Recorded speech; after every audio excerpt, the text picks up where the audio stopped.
এবাৰ এজন ব্যক্তি গৌতম বুদ্ধৰ ওচৰত যায় আৰু বুদ্ধক প্ৰশ্ন কৰে, হে বুদ্ধ, মই এই জীৱনটো কিয় পাইছোঁ? ইমান ডাঙৰ পৃথিৱীত মোৰ কি মূল্য?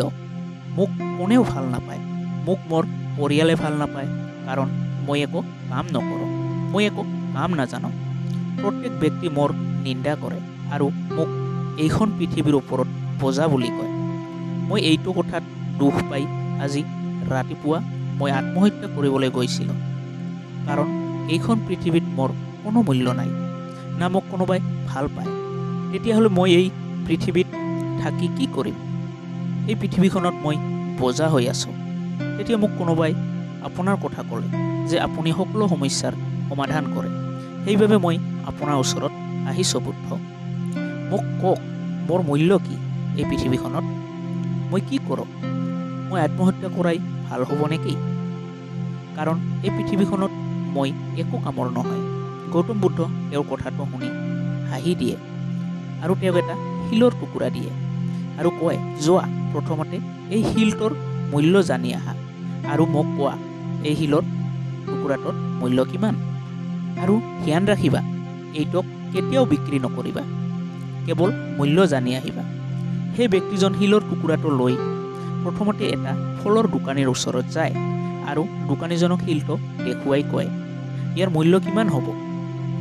ফলৰ দোকানীজন শিলটো দেখি বুজি পায় যে এই শিলটো নিশ্চয় এক মূল্যৱান শিল হ'ব, কিন্তু তেওঁ ক'লে যে এইটো ইমান মূল্যৱান বস্তু নহয়, ইয়াৰ বিনিময়ত মই তোমাক 10টা আম দিব পাৰিম। ব্যক্তিজন আগলৈ যায় আৰু আগত এটা শাক পাচলিৰ দোকানী পায়। তেওঁ সেই শিলটোৰ মূল্য সোধে। শাক পাচলিৰ দোকানীজনে কয়, মই এই শিলটোৰ বিনিময়ত মই তোমাক 1 বস্তা আলু দিব পাৰিম। আৰু ব্যক্তিজন আগলৈ যায় আৰু ভাবে ফলৰ দোকানীজনে 10টা আম দিব বিচাৰিছিল আৰু শাক পাচলিৰ দোকানীজনে 1 বস্তা আলু দিব বিচাৰিছিল। নিশ্চয় এই শিলৰ টুকুৰাটো বহুত মূল্যৱান, গতিকে এইটোক কোনোবা সোণাৰীৰ দোকানত দেখুওৱা উচিত। তেওঁ সেই শিলৰ টুকুৰাটো লৈ এটা সোণাৰীৰ দোকানত যায় আৰু তাৰ মূল্য সোধে।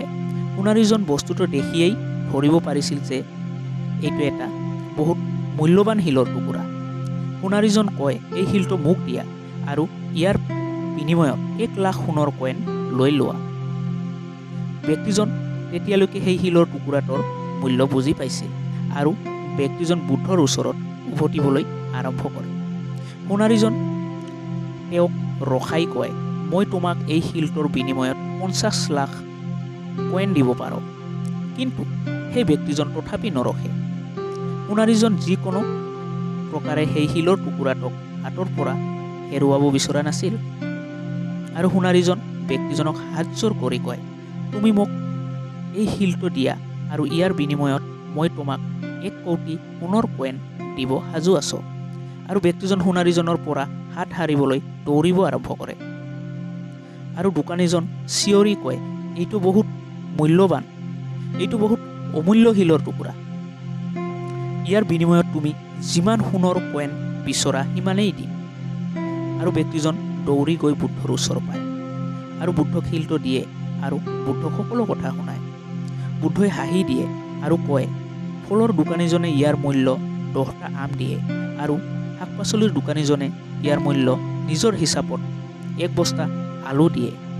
কিন্তু সোণাৰীজন যিজন ইয়াক চিনি পায়, তেওঁ কয় যে এই শিলটো অমূল্য। এই শিলটোৰ গুণ যিজনে যিমান বুজি পাইছে সিমানে তাৰ মূল্য দিব বিচাৰিছে। এনেকৈয়ে এই জীৱনটোও। প্ৰত্যেক ব্যক্তি এক হীৰাৰ দৰে, দুনিয়া তাক যিমান চিনি পায় তাক সিমানেই মহত্ব দিয়ে। কিন্তু এজন মানুহ আৰু হীৰাৰ মাজত এক বিশেষ পাৰ্থক্য আছে। সেইটো হ'ল হীৰাক আনে চিনাকি দিয়ে আৰু মানুহ নিজে নিজক চিনি পাব লাগে। তুমি এটা হীৰাতকৈ কম নোহোৱা, কিন্তু এতিয়ালৈকে তুমি নিজকে না চিনি পাইছা না জানিছা। তুমি নিজৰ জীৱন এনেই বৰবাদ কৰি আছা। তুমি এনেকুৱা এক হীৰা, যদি তুমি জানি লোৱা তেন্তে তাৰ মহত্ব সকলোৱে বুজি পাব আৰু তুমিও এই পৃথিৱীখনত নিজৰ মূল্য জানিব পাৰিবা। যেতিয়ালৈকে তুমি তোমাৰ মূল্য বুজি নাপাবা তেতিয়ালৈকে এটা শিলৰ টুকুৰাৰ দৰে পৰি থাকিবা আৰু যেতিয়া তুমি বুজি পাবা তেতিয়া তুমি এক জিলিকি থকা হীৰাৰ দৰে এই পৃথিৱীৰ সন্মুখত আহি পৰিবা। প্ৰথমতে নিজৰ ভিতৰৰ পৰা এইটো ভাৱ উলিয়াই দিয়া যে এইখন পৃথিৱীত এক বজা হৈ আছা। কোনো ব্যক্তি কাৰো ওপৰত বজা নহয়। কেৱল নিজে নিজক চিনি পোৱা উচিত যে মই কোন। ইয়াৰ বাবে আমি নিজেই পৰিশ্ৰম কৰিব লাগিব। কোনেও আমাক শুধৰাব নোৱাৰে। কেৱল ময়েই সেই ব্যক্তিজন যিজনে মোক শুধৰাব পাৰে, মোক সৎ পথ দেখুৱাব পাৰে। যদি ভিডিঅ'টি ভাল লাগিছে তেতিয়াহ'লে লাইক কৰিব, শ্বেয়াৰ কৰিব, লগতে চেনেলটো ছাবস্ক্ৰাইব কৰিব নাপাহৰিব। এনেধৰণৰ মটিভেশ্যনেল ভিডিঅ' আপোনালোকৰ মাজলৈ সদায় লৈ আহিবলৈ চেষ্টা কৰিম। আপোনাৰ মূল্যৱান সময়ৰ বাবে আপোনাক বহুত বহুত ধন্যবাদ।